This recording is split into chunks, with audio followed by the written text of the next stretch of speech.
All right, this will be the third trail close sign I've gone past. Let's see.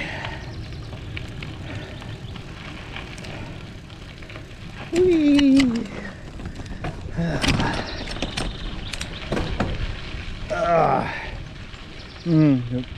Must be a new overflow. That's nice. Very pretty. And boop, boop. I gotta say, Ohio keeps up with this thing. Their trail closures thing, I think, is more sort of a liability type deal, because excuse me, I've gone through a few of them and it's always passable. I mean, sometimes very easily passable. Oh, it's too bad I couldn't have gotten to here. I could have camped and not been all up in, or people wouldn't have been all up in my business. Interestingly, another junkyard. So,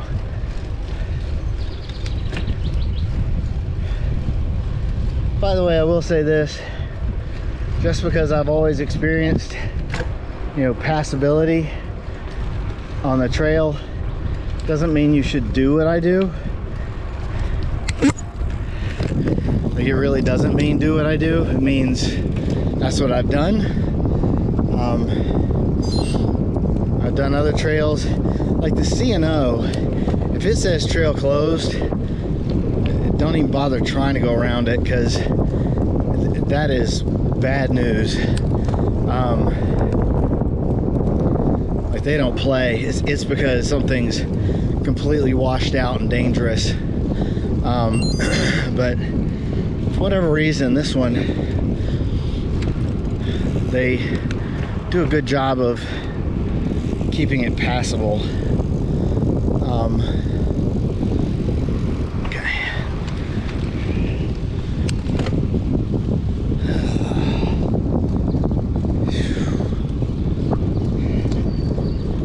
Alright. Of course, now I hit a water fountain when I don't need water. Oh, when you ride this trail, I know as a cyclist, we tend to kind of blow through stop signs, across streets, but you should definitely look before you leap around in Ohio, because depending on the place in Ohio, people are unlikely to stop. And that's not a criticism, that's just a reality. So I have found that stopping, or at least slowing down a lot so that I can, ensure that I'm clear, is kind of critical. Well, you know, you can't find nowhere to camp. Now I'm seeing like 1,000 places. Tuscarawas River Water Trail. Okay.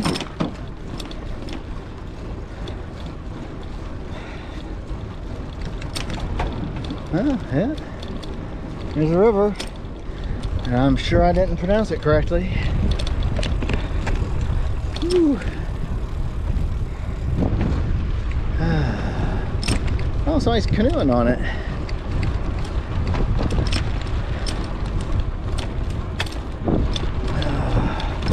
And fishing.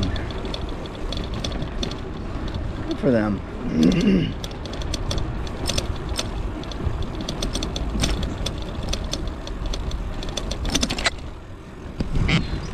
I've always wanted to do one of those, like, bike pack and fish type trips, but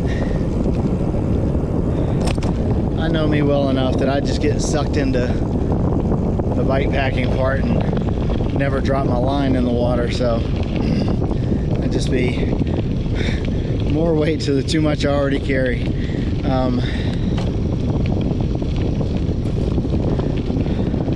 I think next year I might try to do a much lighter deal.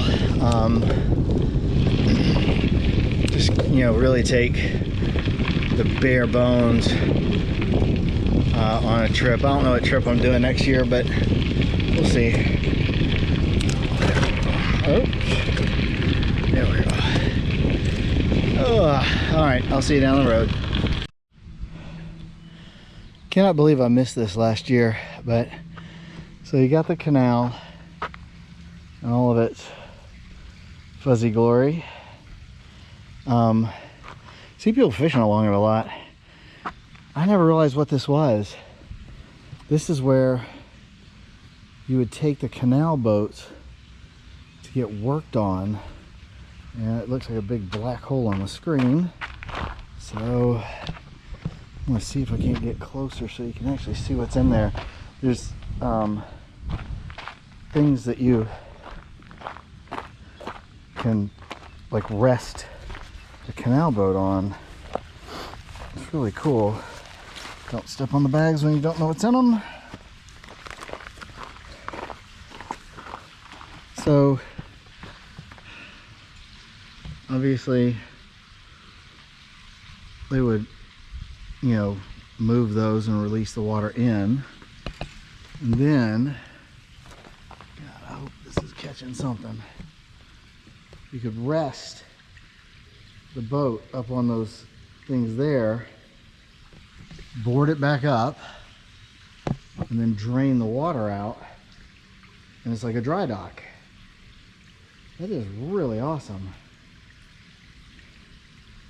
And now I'm going to die curious as to what the heck that huge screw is. I would hate to see the size of the screwdriver that goes to that, but that's really cool. I hope that came out on the video. I don't know if it did.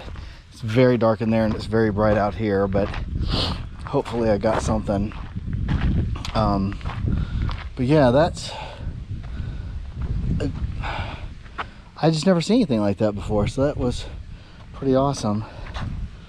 I also didn't realize that there's like stairs going out, not out, but up to the side at both ends. One side's collapsed.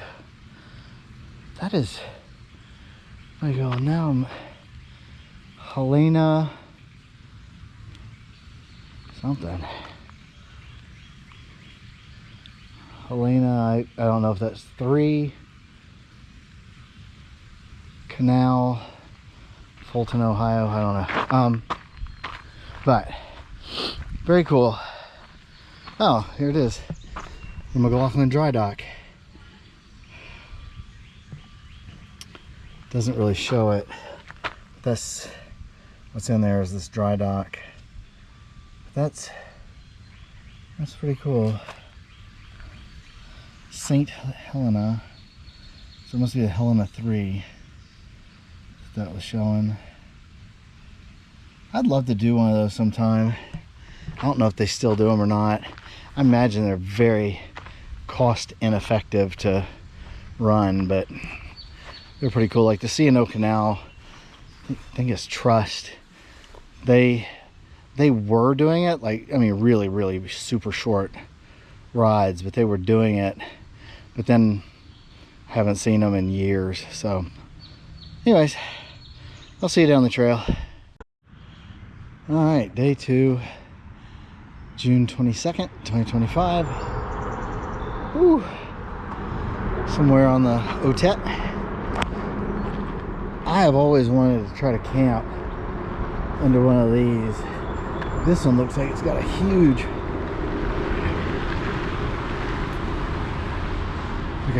flat area. I'm not gonna camp here, but so it's not flat, which is smart of them. It's got that little one that all of them have. But actually what I was thinking was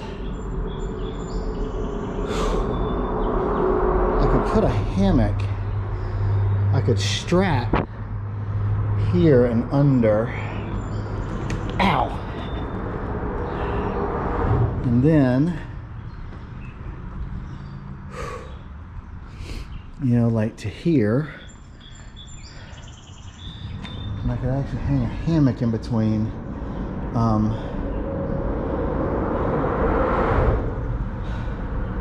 It's probably a terrible idea, but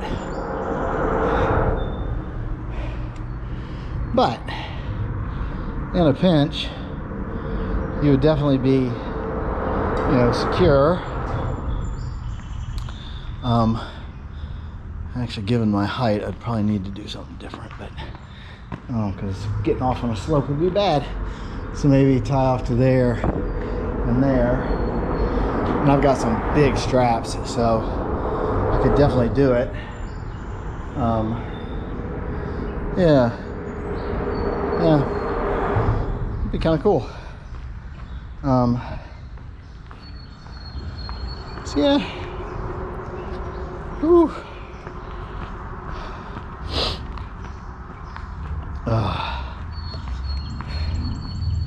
Pretty river. I think it's the same one I couldn't pronounce earlier, which is Tuscar something. Tuscarwa, or I don't know. Anyways, I'm gonna see you down the road, but I just thought I'd share my little fantasies of camping under there.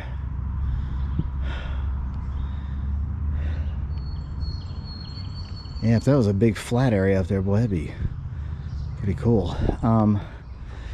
Pitch a tent up there. I would not pitch it with that angle, because that would be very uncomfortable and better odds of cruising on down to the bottom. Anyways, I'll talk to you later.